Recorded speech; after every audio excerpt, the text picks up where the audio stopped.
A lot of people complain about the challenges, including liquidity challenges, which I agree.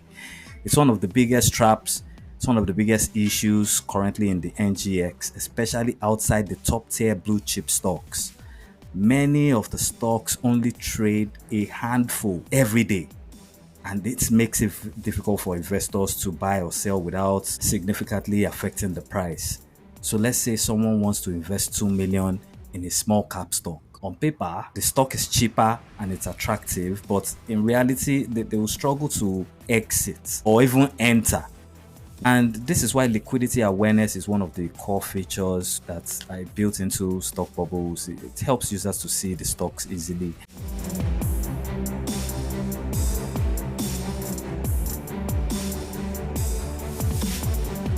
Hello, welcome to the Nigerian Investors podcast, the unofficial podcast that tracks and reports on the activities of the Nigerian boss. My name is Mudi, and with my colleague Aye, we will be hosting this podcast. TNI podcast is dedicated to stimulating a renewed enthusiasm among the general population with regard to the activities of the Nigerian Stock Exchange. Ultimately, the goal of TNI is to see that many Nigerians from all walks of life, both at home and in the diasporas, become active participants on the floor of the Nigerian Stock Exchange.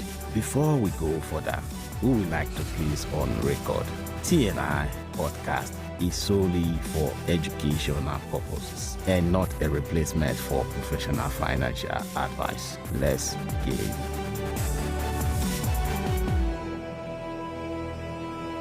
Welcome back to the Nigerian Investor, the show where we decode the market and bring you the voices shaping the future of investing in Nigeria.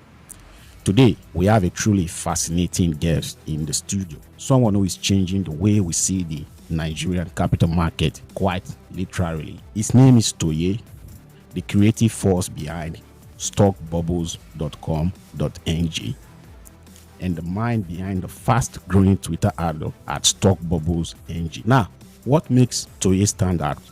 Well, instead of charts and spreadsheets, he uses bubbles. Yes, bubbles to visually represent stock price movements, trading volumes, market capitalization, and performance indicators on a daily, weekly, monthly, and even year-to-date basis. His bubble visuals don't just look cool. They tell powerful stories at a glance.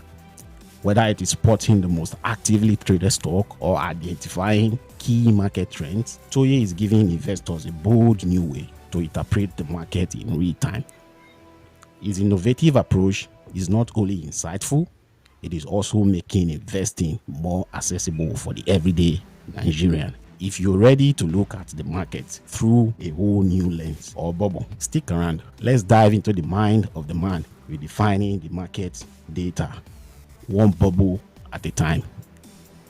Toye, welcome to the Nigerian Investor.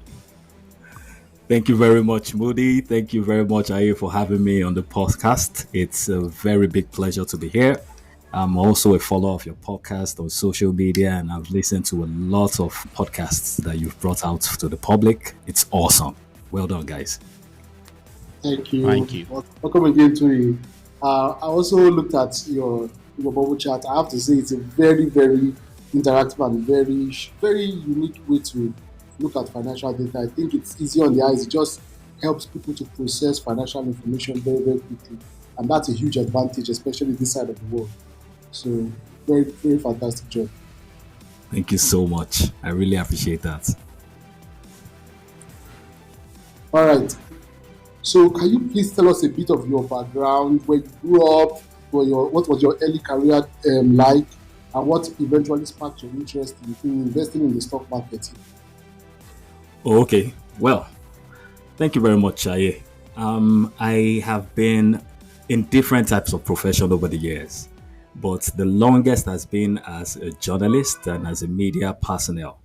So it's a blend of media, data management, and information systems. Let me start from the media angle. I started as a journalist, like I said, and it was on this job that I had gradual interest in data. just not talking about the general sentiment. So this is the general sentiment across this region and how they feel, and starting to go out and collect information using Excel spreadsheets, doing surveys, key informant interviews, and saying in percentages what exactly speaks to the situation and people can relate to it better. So I notice people relate better when you give them percentages or figures. It makes more sense, and indeed it's more factual. So from there, I carried on that path and learned how to do, data analysis myself, I must add. So I went to YouTube platforms. I went to other resources that are easily and free and available online, and I developed this skill. Luckily, I got a job in line with that skill as well. So when I delved into that work, I was hands-on full-time doing data analysis, and that honed my skills. I had very patient supervisors, luckily for me, who helped me develop my skills and in the end made me turn into information systems. So really, I have a passion for simplifying complex data and turning these numbers into stories that people can connect with. And in the end, I would say that is what also eventually led me to developing stock bubbles. For the capital markets, I got interested in the Nigerian stock market during the pandemic. That was when, like many other people, were paying close attention to their phones, internet, and checking out what is happening in the global economy and the global trends.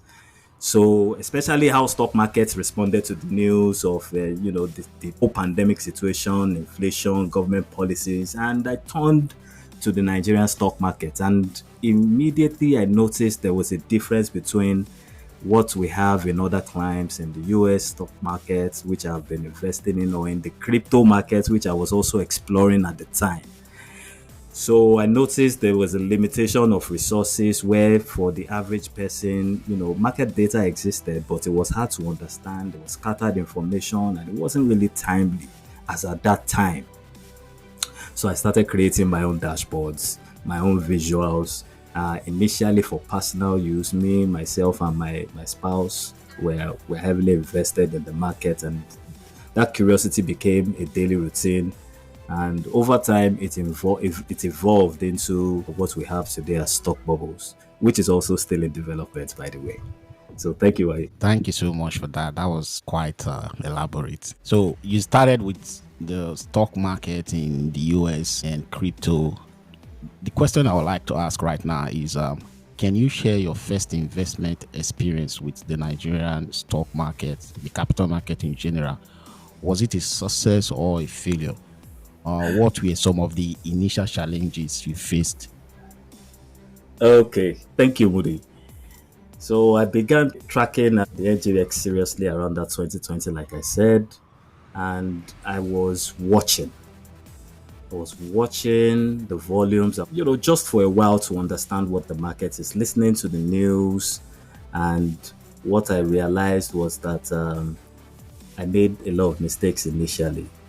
I delved in quickly without really doing a lot of research. Probably I should have taken a little bit longer, but it was still lessons that I'm still using today and I'm still learning. What I noticed is, the movement of the stocks is just something that is important to watch, especially when it comes to Nigerian markets. Like I said, the stock can rise without being strong, and the stock can stay strong without a lot of volume behind it.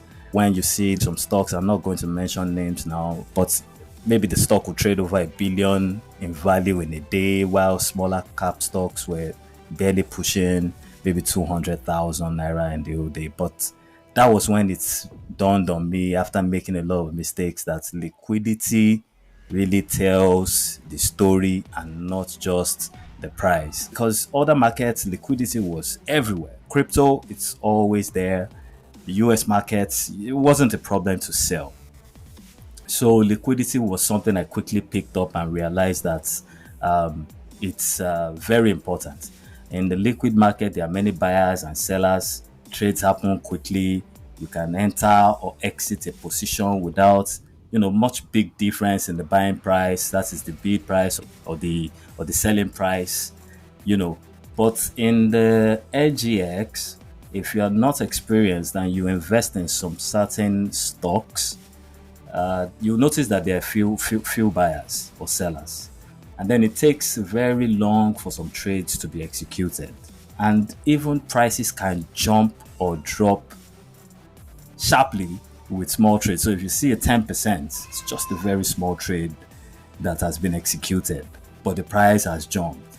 And if you are looking at those green candles, or like in my case, those green bubbles alone, without looking at all these other parameters, you might be trapped. So that is one very big mistake I made in the beginning, not really looking at other parameters until I realized that liquidity is king. So, in my own nutshell, I say volume is like a vote of confidence, and then liquidity is my safety net for the Nigerian stock market. Thank you. So thank you. That was very very interesting, right? And I think it's always a common theme for every investor that at the onset, at the early stages, there's always mistakes made, and I think it's always this common trend of not having enough information and perhaps starting investing without proper investigation, proper research, proper insights. So yeah, I think this is something that a lot of investors can resonate with, right? But I also like to know, right, how did those lessons you learned from your first experience, how did those lessons of not being prepared and later realizing that some stocks were not so liquid, how did they shape your investment philosophy and strategy over time? Okay, so I deduce you're asking maybe what I now watch out for. Because after learning, you have to, sidestep the same mistakes. And I now look out for volume. And by volume, I mean volume consistency over multiple period of time, and not just a one-off spike. I look for those. And then for the news that hasn't fully broken or has been priced in yet, I watch out for that. Mostly my own rule of thumb is if I see news in the mainstream media, I would take it that the market has already priced this in, and I'm already a little bit too late to jump in. So the excitement has already been considered before the news even came out in the mainstream media, because we have a lot of people with know-how and have information about these things. And stocks where I can confidently enter and exit without causing any type of suffering, wild price swings. I also watch out for that. And if something looks too quiet or too shiny, I don't jump in. I pause, I do my homework, and I learn before I make a move. So mistakes are inevitable, but what matters is turning each one into like a strategy. Some of it I've laid out, and yeah, that's exactly why I also developed the platform Stock Bubbles, to make it easier for me to watch out for this type of important indicators. Interesting, interesting. So you've already even broken into our next question, right? Wanted to ask about how you approach stock selection, what metrics you look into. But if you can elaborate more on that, I think our listeners would appreciate that a lot more. If you can break Okay. down from how you find stocks, what metrics you then Okay. look at to sort of filter the stocks that you know are likely going to do very well, right? And then how you then proceed to invest in those stocks. Yeah, that would be very Okay. helpful. So this approach I take, it cuts across both being a short-term trader or a mid-term trader, or maybe a long-term investor. And I think it's foolproof and has been working for me particularly. So when I said tracking daily and weekly volume patterns, I just don't ask, did the stock go up? I ask, how did it go up? Was anyone really buying, or was it just a few people that showed interest in it? What is the volume? What is the value?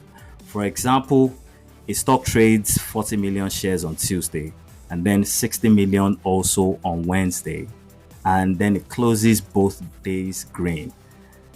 That doesn't really seem like luck. It shows maybe there's a real demand building up and it gets my attention. But if a stock jumps 9%, if it increases in performance by 9% and maybe only 2,000 shares changed hands, that is an indicator that really that's not a momentum. It's more of like a mirage. So I avoid such, I sidestep in just simple terms. Also, I look for sector rotations. Sometimes you'll notice that we have the banking sector leading, or sometimes it will be like the insurance or agriculture.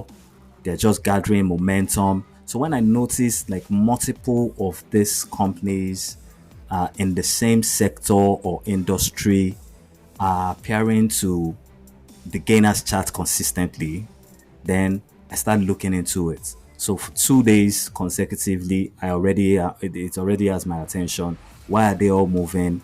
Was the budget announced? Was there any regulatory news? I start digging on the internet and looking for resources that can give me more information. Is it just investors rotating their portfolios? So that's where opportunities usually lie when money is flowing into a sector and not just a single stock. Now, it could be the cases are different, but I look out for sectors as well if they move in packs like that. Thirdly, I could also say that watching consistent attention and not just daily spikes. As I mentioned before, any stock can trend for a day. So what I care is, does it stay on the most traded list for more than 2 days or 2 days and above? Is it gaining on real volume, or it's just a flash in the pan? That means it just shows up and then it fades away and you don't see it for a long time. There are many great examples recently also in the stock markets. Even though there was a bear market, it was leaning bearish in the month of March, and then we started April again. It's also looking similar. But if you look closer, some stock will be showing up repeatedly with decent volumes and steady gains. Now that gives me some sort of confidence. Now, by confidence, it piques my interest. I'm not jumping in without doing research so that, it just doesn't turn out to be another liquidity trap. But, these are part of the things I said I look out for. And from exit plans, this is where maybe a lot of people also struggle, me included, earlier on. I get greedy, I get emotional. Now I have a form of a guiding principle. If the momentum fades, I step out. If the volume looks like it's drying up, I take profits. I'm not emotionally attached to any stock. So this is just the way that I've tried to manage myself and my investments. And I think it's a smart approach also for beginners, because it helps you to avoid chasing random green bubbles, if I can put it that way. You excuse me, I'm a little biased. That's what I use. Yes, I I'm keep, and then it helps the beginners to keep them focused on the real activity and not just the market noise. And also, it builds up your discipline. So, like I said, this is actually like a short to medium term trader strategy. However, it might also fit into the long term investors. I'm not sure if we have a lot of long term investors in the NGX, but I have some stocks that I've been holding for more than 2 years. So we can consider that also a good long term strategy. But it fits into their strategy because volume patterns, sector rotations, daily weekly momentums, these are classic tools used by traders, right? Focus on the market behavior and company fundamentals. I think that's what's most important to long-term investors. Their earnings, their dividends, the leadership, the board, you know, the market share. These are things that long-term investors will look at to hold a stock. So they might hold all this big name stock for years, regardless any noise. And I believe they sleep better, in my opinion, because no matter what noise, come rain, come sun, nothing shakes them. They know that they are getting their dividends. They know and believe in the management. They know about the company fundamentals. They've done their research and they are holding on tight no matter the noise. And they also focus more on the valuation and the economic and the dividend growth. So for them, volume spikes, daily activity, it might be interesting, but it's not necessarily something that is actionable for them. So that is how I would say short term, medium term, and long term investors have a look at it. For me, I'm a short, medium term investors. However, I have just a few stocks that I keep in the long term because I've also done my research about this company fundamentals. Thank you. All right. Thanks a lot. I just quick question, right? I'm guessing you are more of a technical investor. You look at the technicals, right? The metrics you look at are mostly technicals like volumes, share price. Am I correct in that? Yes, you're correct.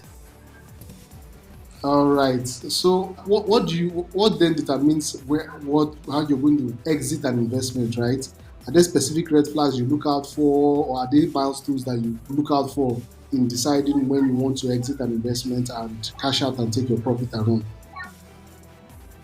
Well, in the short and medium term, my strategy is basically looking at the momentum. So, if the momentum is reducing, and by momentum, I mean like if volume and value is drying up, if they are not showing up as the most traded or the top trades as they should be, which is not normal for this company. So, after looking at them, I know on the average, this should be traded on a daily, and this should be the expected volume. That is after looking at the trends over a long time. So let's say a stock is trading 2 billion on Monday and it's a 2% gain, but by Thursday it's doing just 200 million naira with no movement, and it's consistent like that for 2 days and beyond, then that tells me that the excitement is gone. And for me, it's time to reevaluate and maybe exit that particular stock for the meantime. So I really I'm playing it very safe, and this are just part of the indicators I use. Interesting. Thank you so much for that wonderful insight. From what you've been saying all this while, I think our listeners they should be able to apply it to their trading or investing in the Nigeria capital market. And I've also looked at your website. The bubbles, they are quite interesting and they give a lot of information. And you just elaborated on how you use this data to trade and to buy shares in the stock market, Also, which is very interesting. And I just hope that our audience they will follow up with your website. I'm going to drop the website at the end of this interview. It's very interesting when you open the website. You're going to learn a lot of stuff in terms of volume. He's talking about volume, value, and he has already pointed out that the stock market in Nigeria is not very liquid. There are very few stocks that are liquid. I don't think it's up to 40 stocks that are very liquid. It's easier for you to get into some stocks and very difficult for you to get out of them. oh yes. So if you, as a newbie, if you don't really understand the way the stock market operates, or if you are someone that started trading with the US market and you decide to transition to the Nigerian capital market, you might run into troubles if you don't really know what is going on. So resources like the stock bubbles, they are here for you to really adapt to the Nigerian capital market. It is very important you put knowledge first. Like we always say on this podcast, I says this a lot. Most newbies, they come in and all they ask for is, what stocks do you want me to buy? Without really understanding that there are so many things that can shape your decision to buy a stock. It could be as a result of your experience, what you know about stock, the company itself. You need to do your research. So, in other words, investing should be individualized. And the best way for you to individualize your investing experience is for you to follow well-known industry experts, people that are trying to make investing easy. Stock bubble is one of them. you can easily get information and use to shape your investing experience. And so this interview is quite interesting, and I hope our audience they will benefit from this. Moving on, our next question is going to be a follow up to what I've just said. New investors that come into the stock market, Mr. Toye, what do you think are the most common mistakes that they make? And what are the top five lessons you would share with someone starting their investment journey? All right. Thank you very much. Well, for new beginners, honestly, I've seen it time after time where someone would jump in and they will want to get out quickly, but they will end up selling their shares at a loss because that is the only money they have and they're relying on it. So, what I tell people is before you dive into the stock market, this is not like sports betting. you know it's better than sports betting. However, it needs a lot of strategy to get in. First of all, get your finances in order. In that sense, I mean, have some money set aside for savings, have some money set aside for emergency purposes, and then you can use what is left on top to now start putting in one or two, you know, inputs into the stock market. Don't rush it. And luckily, we have a stock market that you don't have a limit to what you can put in the sense that you can start as low as 100 naira. You can start as low as that. Don't rush it. Have some money set aside for emergency. That being done, now you're ready. Don't rush is still my number one advice. It's not a sprint, it's a marathon.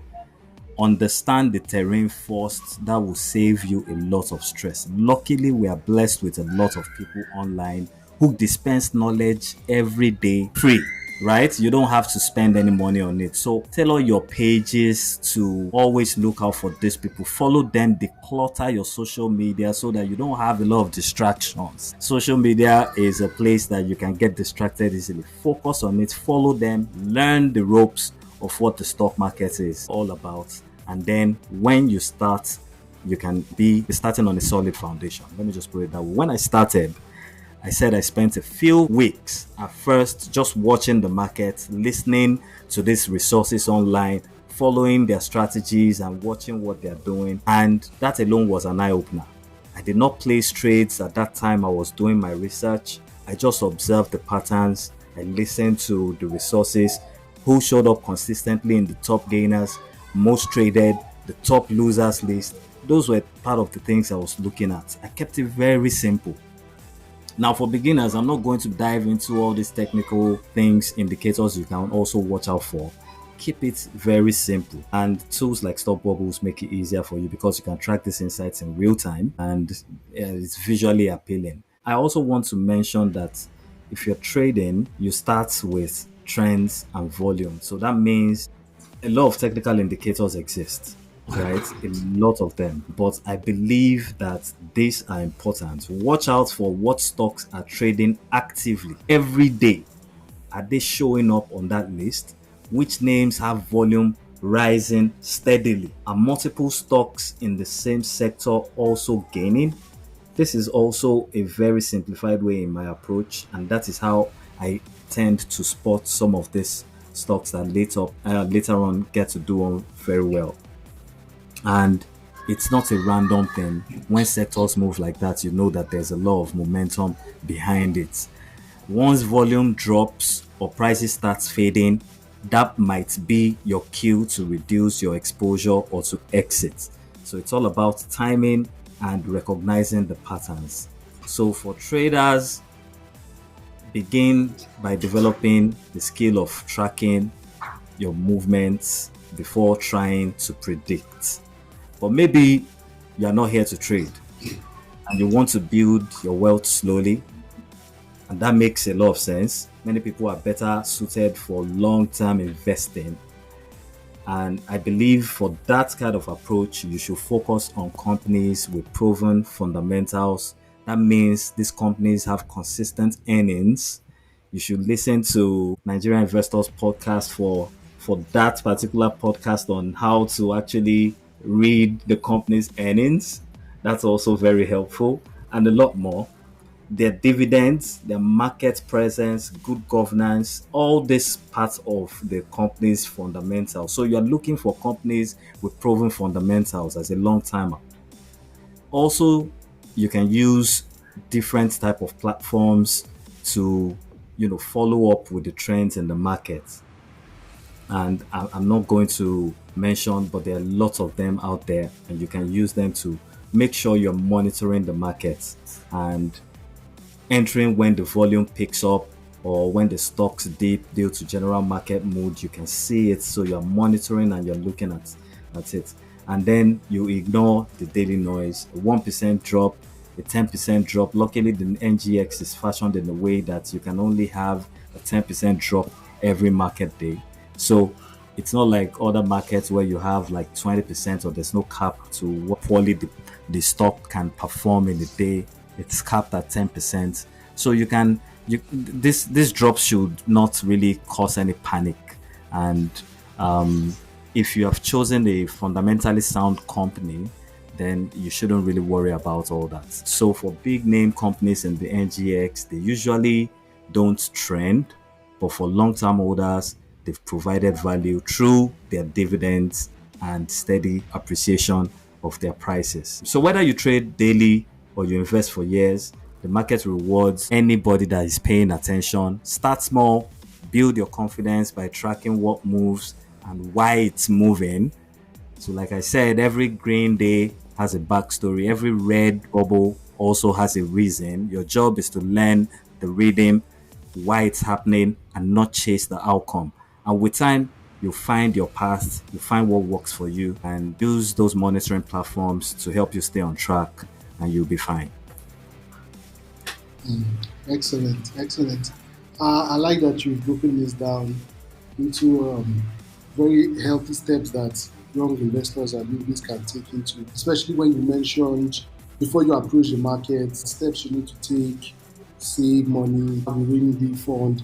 Very, very excellent advice. I think it's something recurring theme from mentors that you should always approach investing with a very clear strategy, right? And I think personally, I've always been averse to trading. Personally, I've always been averse to trading, but as we've always been seeing, I think we've had a guest on our podcast say this. The NGX is a unique animal, so it's always a healthy thing to look at that uniqueness here, that uniqueness and approach the market. So, like you said, I like what you said here. That yeah, it's better than gambling, but you still need to approach it with a very clear strategy, right?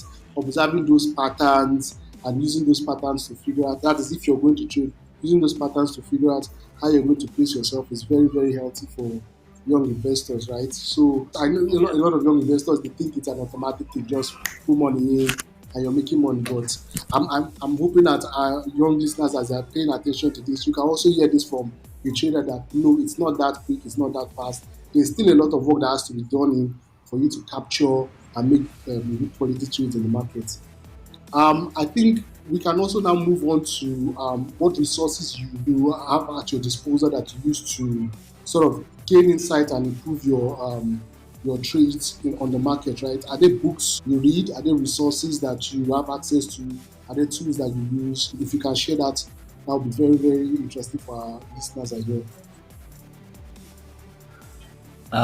Honestly, I'm going to be 100% with you, and that means no filtering and just letting you know the honest truth. I have almost always relied on resources online. They are very valuable. I would say YouTube is one of the greatest resources that has ever happened to me in my whole life. In the sense of learning skills, resource, it's one of the greatest things that I have stumbled upon, and it's amazing how much you can learn on YouTube.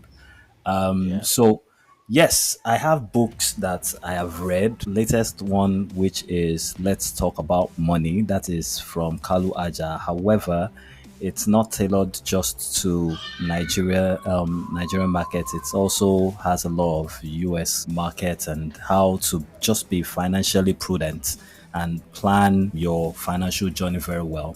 So it's not really about the market, but it's about if you want to be an all rounder and if you're invested in these two economies, then it's a very good book for you to go through and read. However, it's basically online resources, free tools, free memberships that have places I've joined online, and groups, community groups I've joined, also blogs that are specifically focused on the capital markets. And there you have lots of people who have decades of experience and churning out knowledge every single day. You ask questions there, they respond. I mean, it's been very helpful. So internet and online resources have been my go-to, and that is what has helped me to where I am today.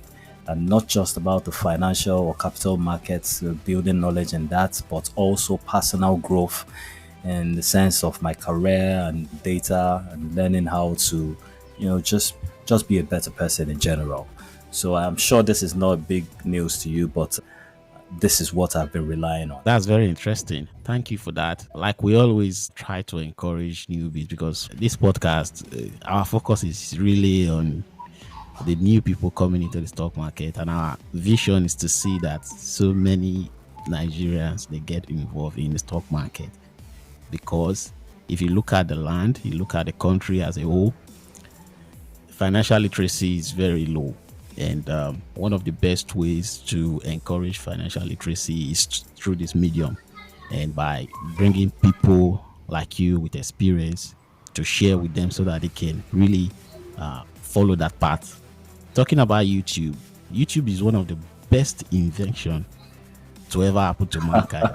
I mean, there's nothing you want to learn about that you can't find on YouTube. Just type in whatever you're looking for, and it will pop up. And, Yeah. Honestly, that's I very wanted to interesting. add that, Yeah, it's something about social media, especially nowadays, that the algorithm has developed. If you have 100% interest in what you are always looking out for, like if you're always searching out for knowledge when it comes to capital markets, the stock market, Nigeria's financial literacy type of information, then everything that will be appearing on your page would eventually turn out to be educative, productive, informative, you know, type of posts and yes, visuals and videos that you get to. So if you're living and breathing this, as this is your lifestyle and this is what you want to immerse yourself into, then all you need to do is make sure you're consistent in your searches and not distracted by noise in the social media, because at the end of the day, you can be carried. I'm easily distracted. So I block and remove all those other distractions. Sometimes I spend the whole day trying to do that, just filtering my pages to remove all those distractions, all those funny videos or comedy, or things that really not going to improve what I want to increase in according to what I'm searching for. So I try my best to filter my page to make sure that all that is showing up there is for my personal consumption and what I want to imbibe.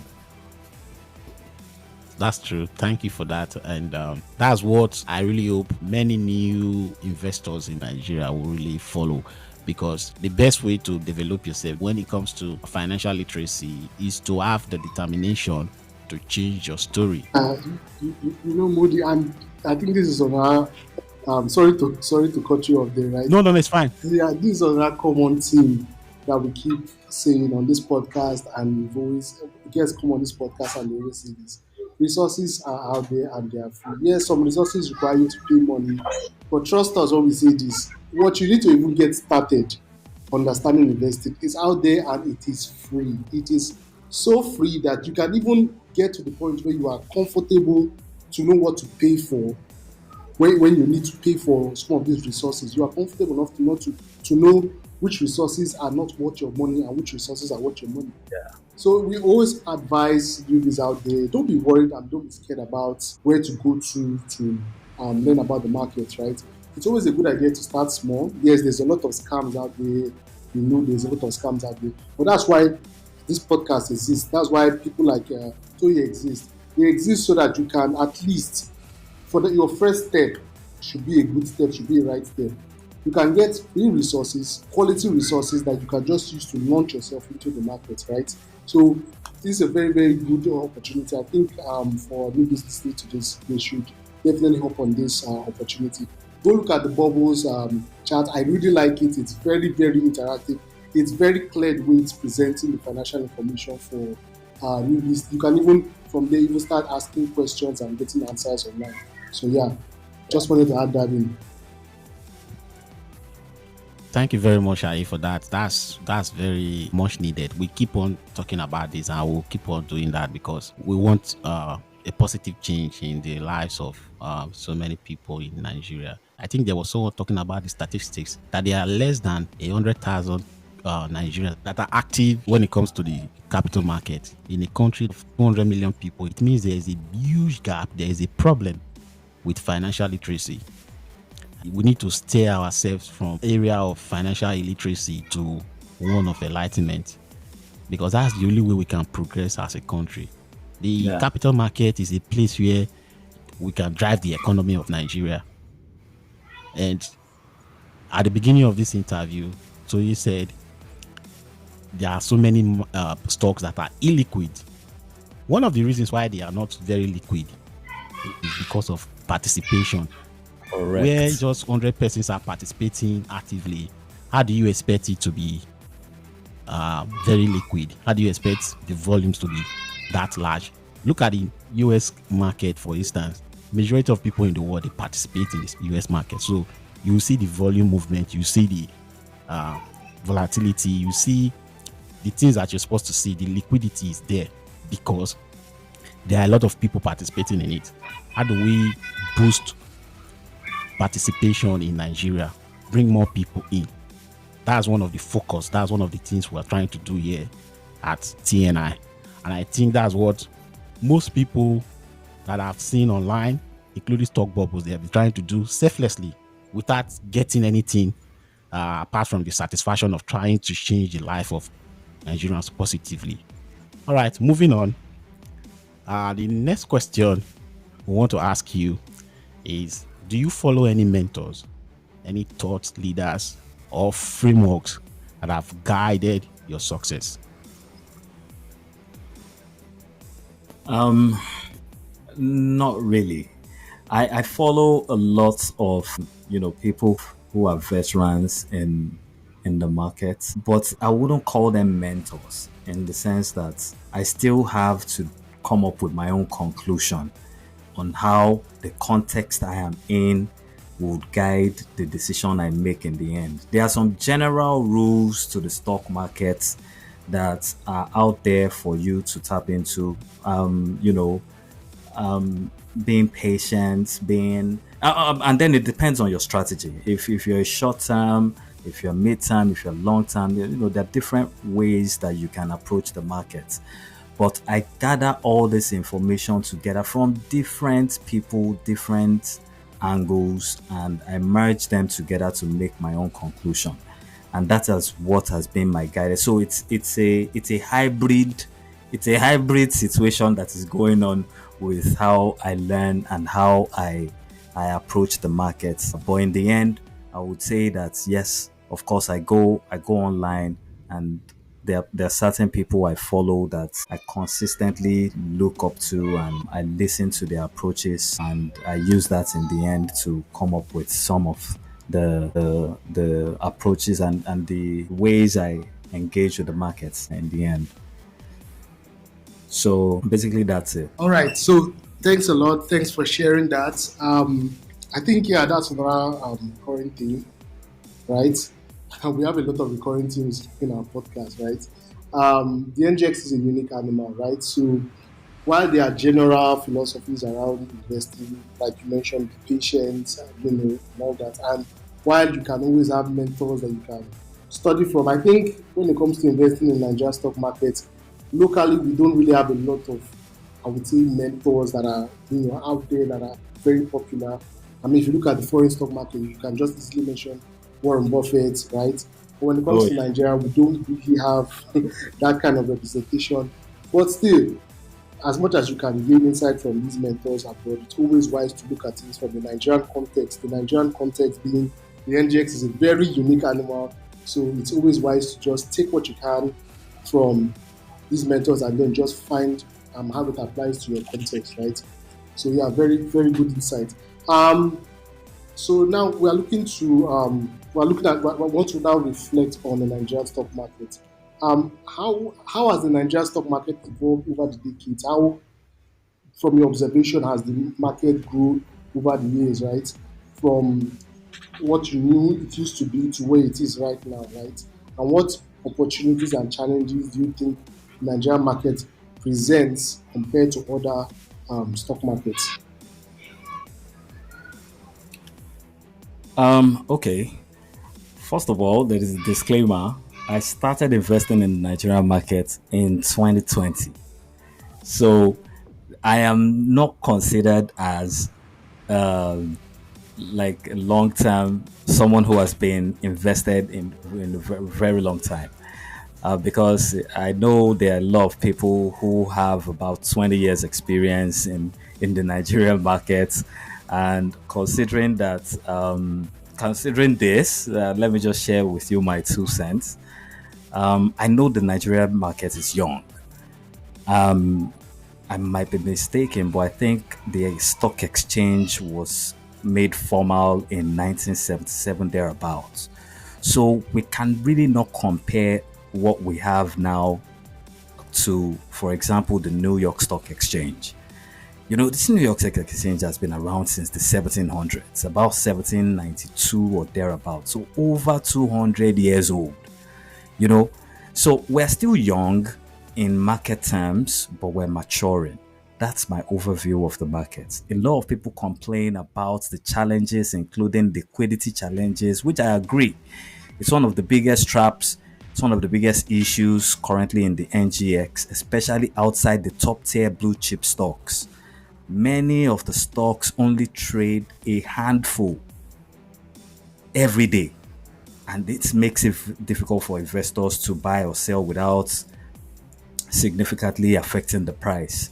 So let's say someone wants to invest 2 million in a small cap stock.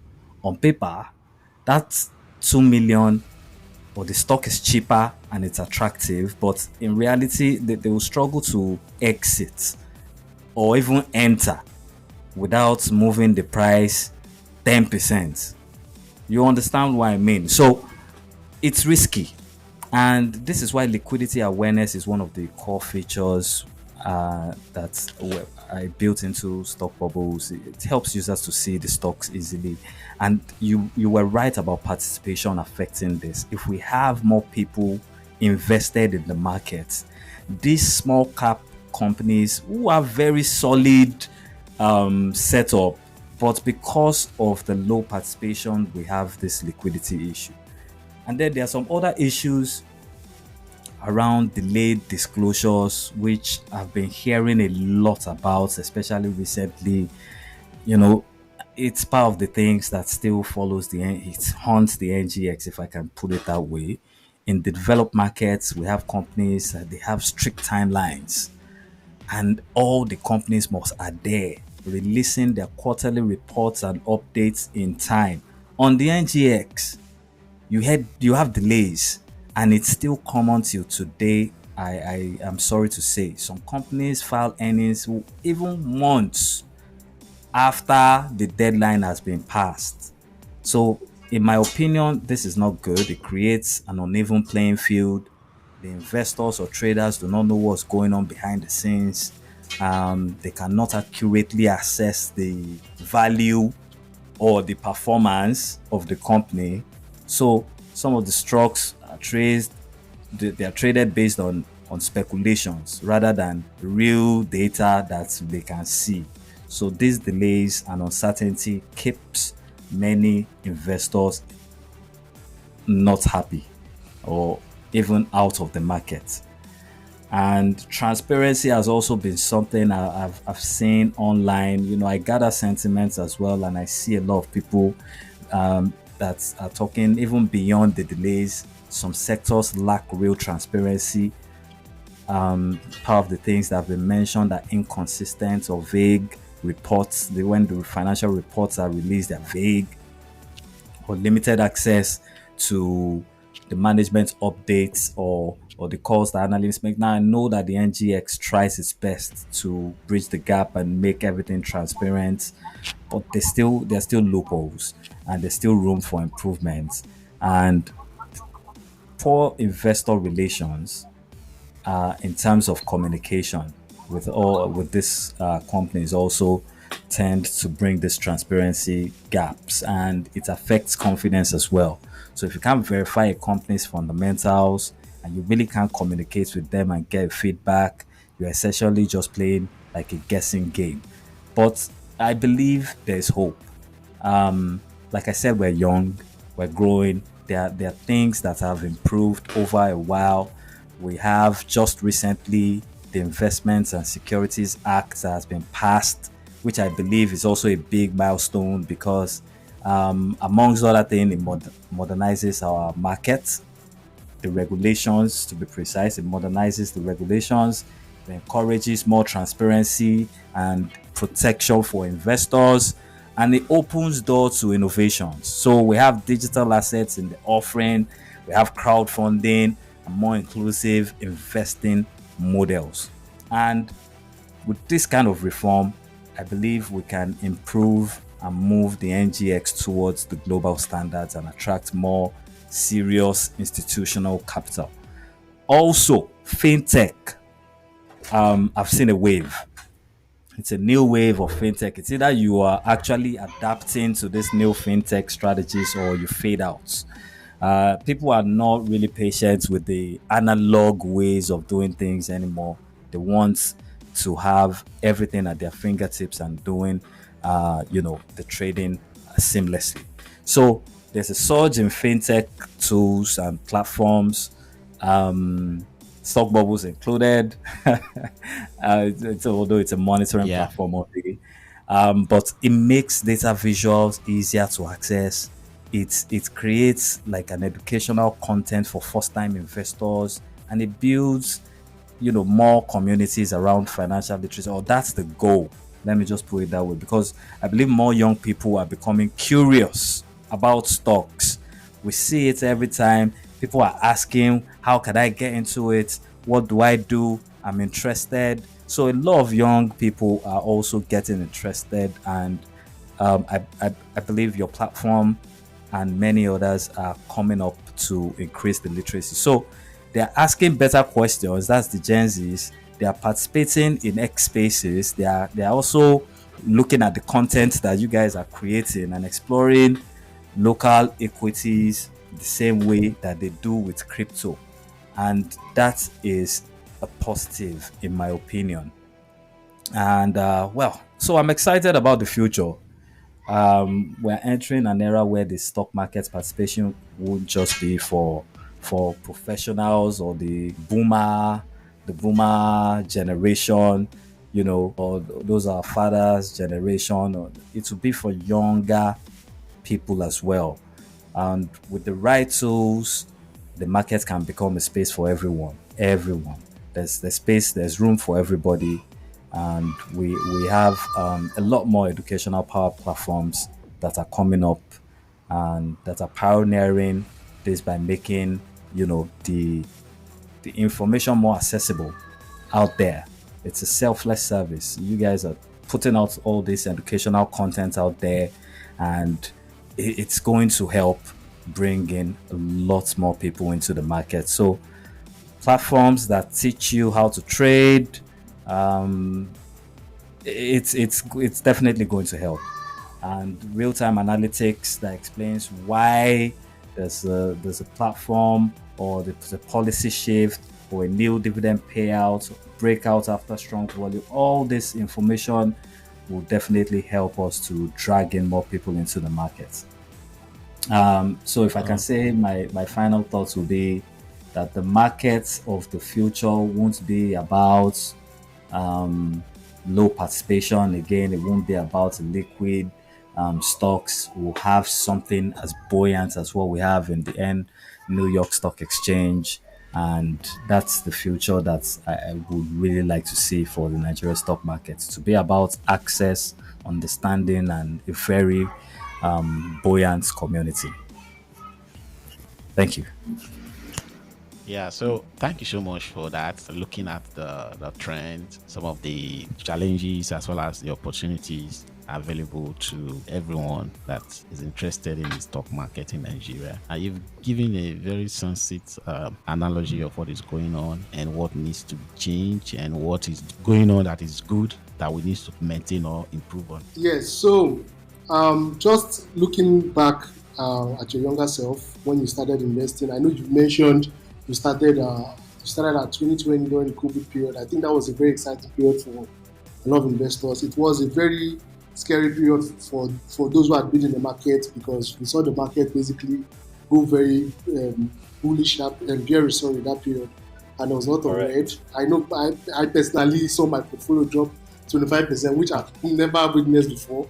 But it was also a very exciting period if you understand undervaluation, if you understand how to start. It was a very good time to start. We've not seen valuations that low ever since. So I would just like to ask if there's any advice you can give your younger self right now over the years you've experienced a lot, you've seen a lot. What would that advice be? What would you tell your younger self about investing?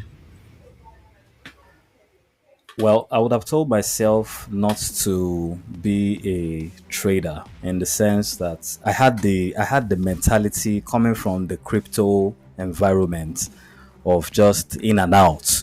You know, the Nigerian market taught me that that wasn't the way, and if I had stayed a while in the market, because I bought at the bottom, in my opinion.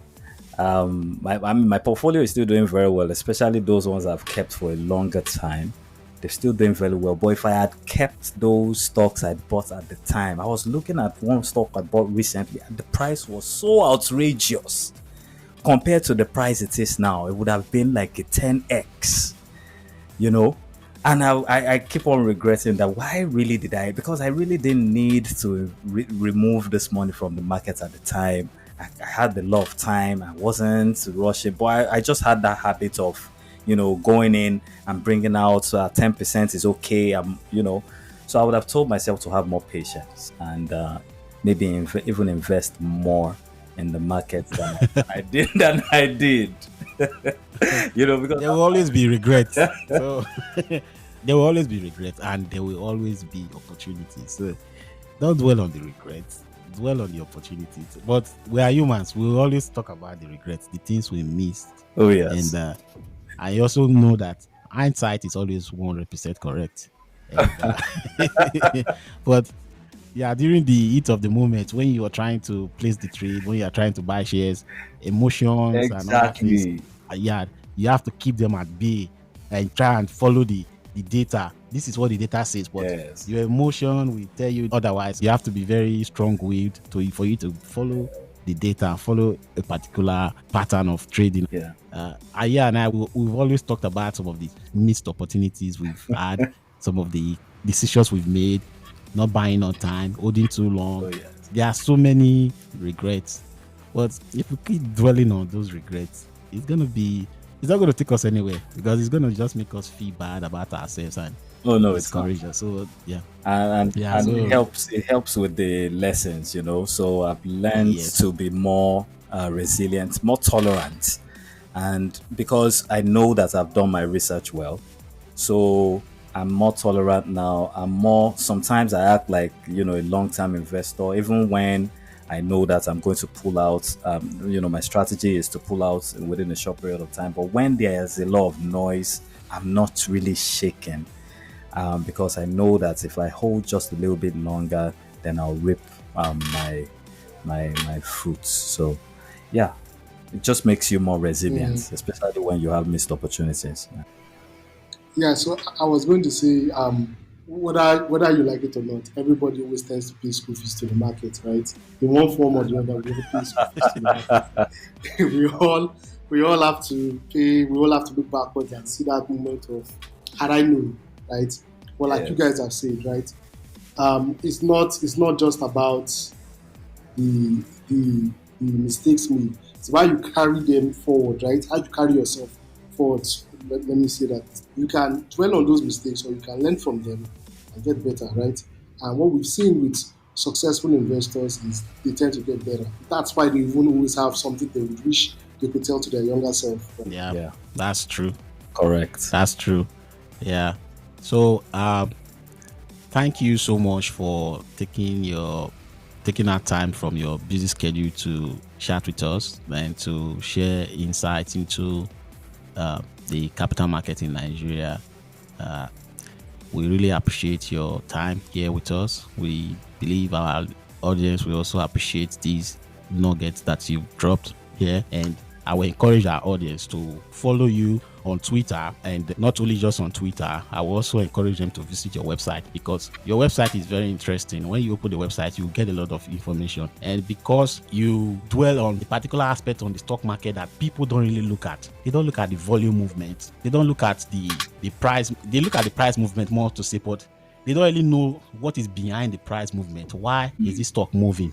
As someone told us some time ago, that people buy the rumor and they sell the news. So most time people they follow the rumor and the news. But if you look at the movement, the volume, you'll be able to understand what is actually going on, and that could give you a good sense of how to trade or how to buy and sell stocks. And we want to really thank you very much. For our listeners, you can follow him on Twitter, now known as X.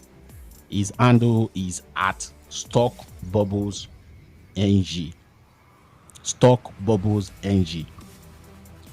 And he has a website too. The website is stockbubbles.com.ng.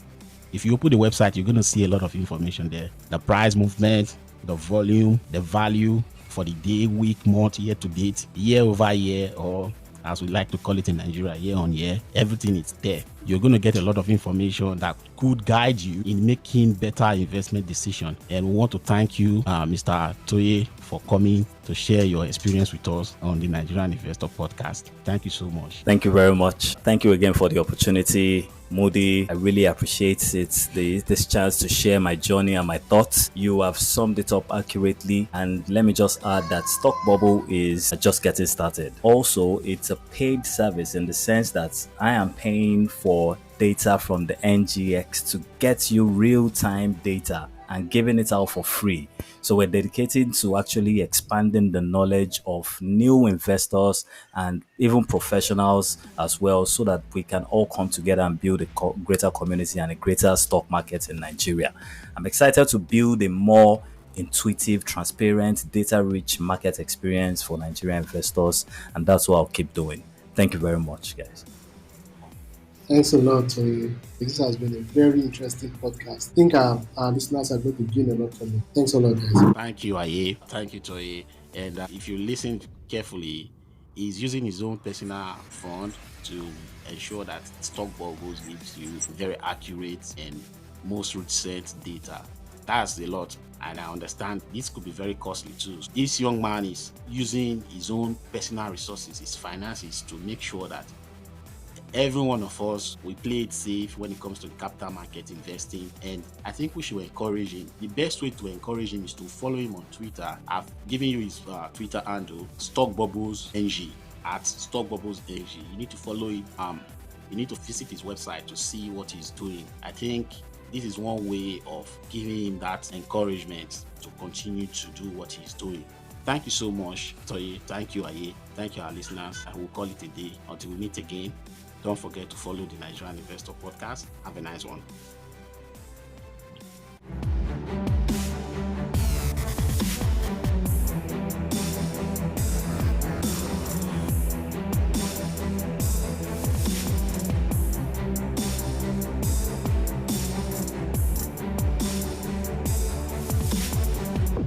Thank you for listening to another episode of the favorite podcast that brings insight to the Nigerian stock market. We hope you enjoyed today's episode. To get more episodes like this, follow us on YouTube, Twitter, Facebook, Instagram, TikTok, Amazon Music, Apple Podcasts, Spotify Podcasts, as well as on our website. All this information is available in the show note below this episode. Until we bring you another episode your way next week. Bye for now. TNI podcast is executive produced by Mudi. This episode was edited by Rona at Rock Quarry Village Studio.